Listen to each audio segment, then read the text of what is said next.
pessoal, tudo bem? Aqui quem fala é o Arley da PLC Languages e neste vídeo vou mostrar a diferença entre memória tonal e memória verbal e sua relação com o aprendizado de línguas, ok? Antes de mais nada, como sempre, vou pedir para que vocês se inscrevam no canal, deem um like no vídeo e se quiserem saber mais a respeito deste tema, tem aqui embaixo um link com um artigo no qual eu falo mais detalhadamente sobre as diferenças entre memória tonal e verbal e sua relação com o aprendizado de línguas, ok? Vamos lá? Então, pessoal, nós temos dois tipos de memória que são muito importantes quando se trata do aprendizado de línguas, que é a tonal, como já falei, e a verbal. Qual é a diferença? A memória tonal tem uma relação direta com a nossa capacidade de compreender o idioma. Sabe aquela questão? Eu tenho facilidade, por exemplo, de entender uma conversa, um diálogo, ou, por exemplo, escutar um áudio, uma música, consigo entender bem também, ou assisto a um filme, uma série, eu tenho um bom nível de compreensão. Isso quer dizer que o nível de memória tonal que você possui está bem desenvolvido. Você conseguiu desenvolvê-lo por meio dos anos para torná-lo mais acurado, ok? Por outro lado, a memória verbal tem a ver com a capacidade que nós temos, por exemplo, de dominar a estrutura interna de uma língua, como a gramática, e também vocabulário.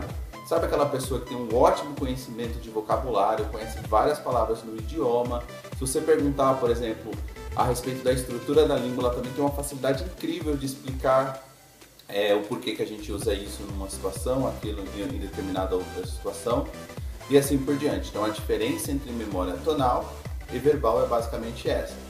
A pessoa que tem a capacidade, a memória verbal mais bem desenvolvida, ela consegue ler melhor, ela consegue até escrever melhor na língua, mas a capacidade de compreender auditivamente e de falar, consequentemente, é mais limitada. O contrário também acontece com a pessoa que tem memória tonal, ela tem capacidade de desenvolver uma boa conversa e de compreender bem a língua, mas o conhecimento dela em relação à estrutura interna da língua tende a ser mais limitado em termos de vocabulário também, no sentido mais verbal, no sentido mais da capacidade, por exemplo, de escrever e de ler, ok? Então, a questão é extremamente importante. O que eu posso fazer com a relação com o aprendizado de línguas? Em primeiro lugar, vamos tentar identificar qual o tipo de memória que nós temos, ou seja, que ela é mais desenvolvida, e a partir daí a gente vai procurar trabalhar outra memória, desenvolver a outra memória. Então eu tenho uma boa memória tonal, mas a minha memória verbal é mais limitada. Logo, vou realizar uma série de atividades para poder desenvolver melhor minha memória verbal. O mesmo acontece do outro modo. Tenho uma boa memória verbal, mas preciso treinar os meus ouvidos. E aí eu vou fazer o quê? Trabalhar atividades, fazer atividades para melhorar minha memória tonal. Na BLC, na plataforma da BLC, nós temos atividades, aulas de leitura, aulas de listening, aulas de música, de vídeo e assim por diante, que podem te ajudar sobremaneira a melhorar ambas memórias, ok?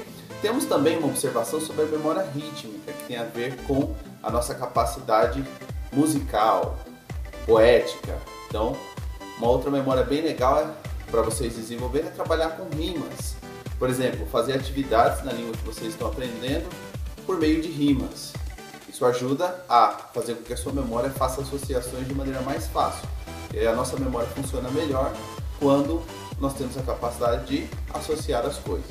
Então, procurem também trabalhar a memória rítmica de vocês, ok? Então, espero que vocês tenham curtido o vídeo. E a pergunta que fica no ar: qual é o tipo de memória, de acordo com a experiência de vocês, que é mais desenvolvida? A tonal ou a verbal? Deixem aqui nos comentários e vamos trabalhar juntos para que possamos desenvolver uma em detrimento da outra, para que possamos ficar muito bem nas duas, ok?